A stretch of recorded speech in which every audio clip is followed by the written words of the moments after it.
The lobotomite returns. Our lobotomite.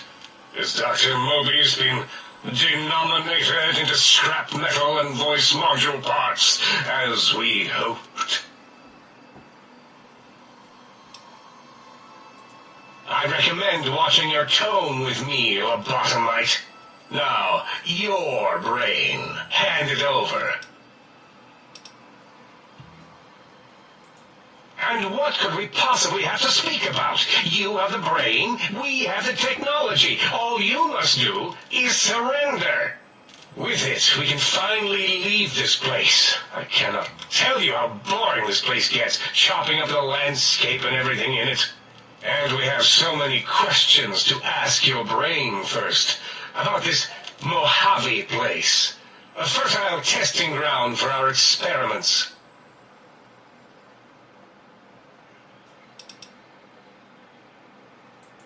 That is the most insane thing I've ever heard. There's no way Mobius would condescend to step inside you. Besides, there's no way such a thing could be accomplished. It's impossible.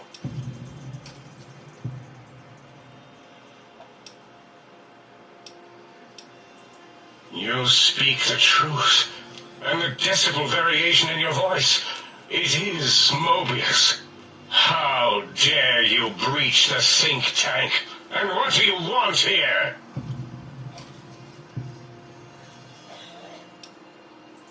That's no deal at all. There's a whole world beyond the crater, filled with ideas and possibilities.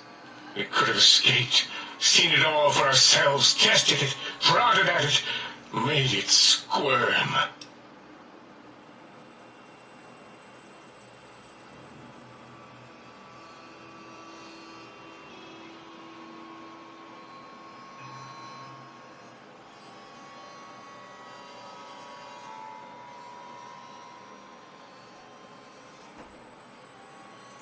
Partner with you, my foe, my rival, my foremost critic? I have a strange sensation that I would like that. How odd. Very well, partner. The think tank is at your service as long as you do not destroy us.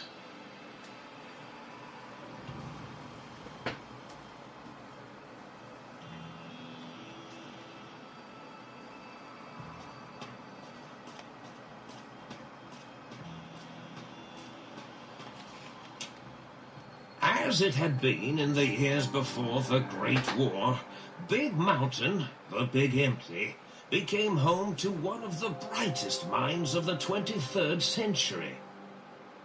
The Courier watched over the Big Empty for years to come, caring for it and keeping its discoveries safe until they were needed to help others.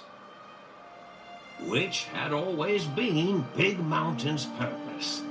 Past the laboratories and science, it had always been intended as a place to build the future of all mankind.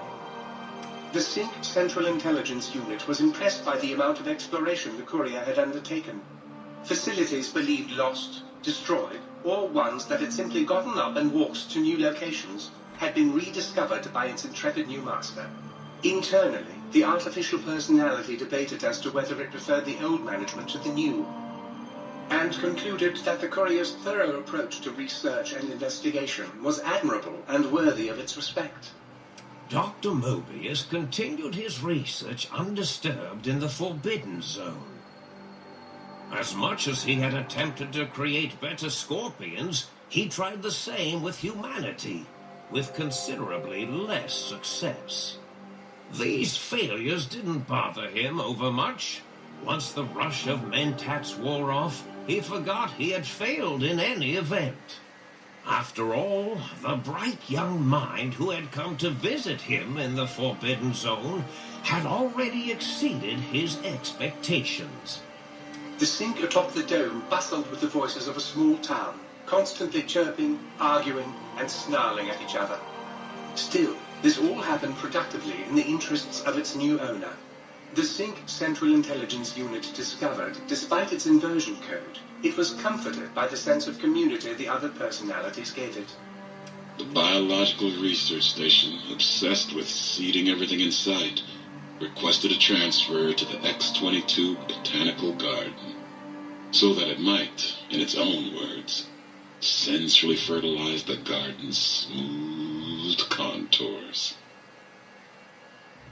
The garden sent back a polite refusal, saying it had prior commitments with a vault it had helped infect before the war. The book chute continued to devour all seditious materials until it nearly choked on a paperclip. It adamantly maintained it was a Chinese paperclip, and the whole thing had been an elaborately orchestrated assassination attempt. Whatever the reason, it slowed down for a while, carefully appraising each document and clipboard that came to it. The light switches continued to bicker and flicker. This persisted until the day someone dropped a flashlight in the sink, and the two of them united in their hatred of the Showboat. One of them eventually transferred to the Lightwave Dynamics plant and began a long, unrequited affair with one of the holograms. The Sync continued to ruthlessly scrub any particulate matter that came near it. Eventually, it gained access to the magnetohydraulics plant and nearly flooded all the Big Empty in an attempt to scrub the crater clean. Once it learned of the innovative toxins plant, however, it gained new purpose. It sought to develop antitoxins to flush into its drains and counteract the poisons bleeding into the soil. The Toaster continued its psychotic spree, reducing all appliances in range to scrap electronics and spare parts. After one of its more psychotic episodes, however, the other Sync personalities decided enough was enough and dumped the Toaster in a bathtub. Sparking and hissing, the Toaster swore its enemies would rue the day when they had bread and no way to toast it. Muggy did his best to collect coffee cups, although in his quest, he accidentally trapped himself in Higgs Village. It might have been the end for poor Muggy.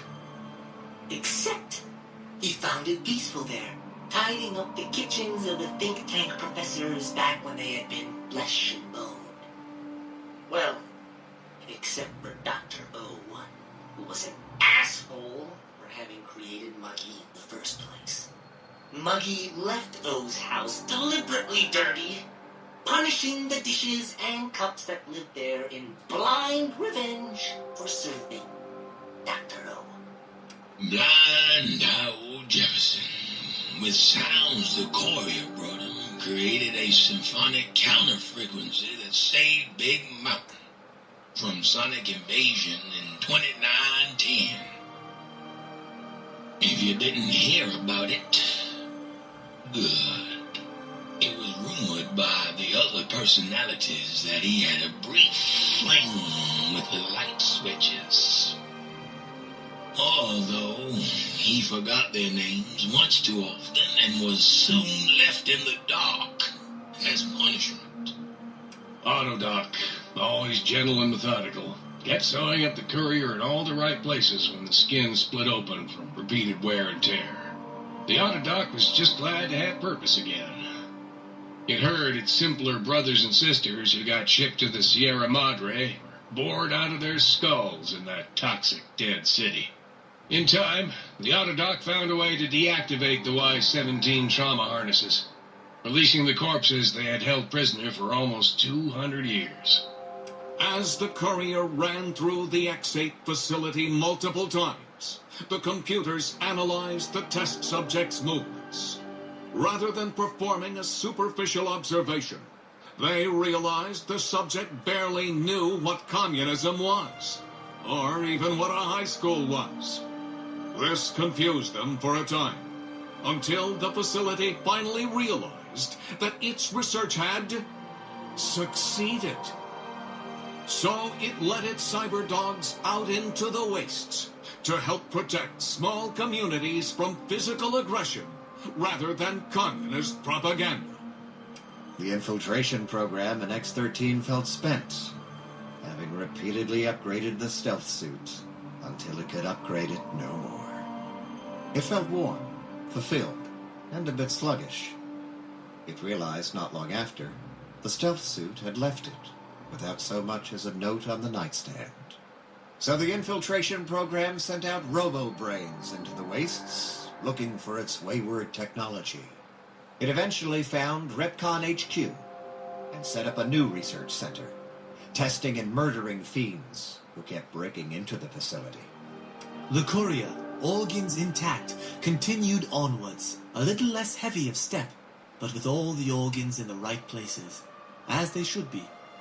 After all, brains can develop a life of their own when left to their own thoughts, and the courier's brain was more clever than most. Dr. Klein and the think tank remained alive, unaware of the world outside. They looped through their daily routine, none the wiser about the world beyond, although perhaps wiser was the wrong word. The world outside belonged to the courier, and if anyone would shape it, well, the courier had already called dibs. There is an expression in the wasteland, old world blues. It refers to those so obsessed with the past they can't see the present, much less the future, for what it is. They stare into the what was, eyes like pilot lights, guttering and spent, as the realities of their world continue on around them. Science is a long, steady progression into the future. What may seem a sudden event often isn't felt for years, even centuries to come. In the times following the Second Battle of Hoover Dam, however, old world blues took on a new meaning. Where once it was viewed as a form of sadness, nostalgia, it became an expression describing the potential for the future. It can be easy to see science as evil, technology unchecked as the source of all ills, all misfortunes. With the courier at the helm, science became a beacon for the future. There was old world blues, and new world hope. And hope ruled the day at Big Mountain. We could say more, but the stories in the Big Empty speak for themselves. Now armed with the transportal Ponder, the courier could return to the dome at any time and crack open the secrets of the Big Empty one by one. The Sync sat vigilant, waiting for its master to return, shoes covered in Mojave dust. Only one road yet remained, and it was one the courier had to walk alone.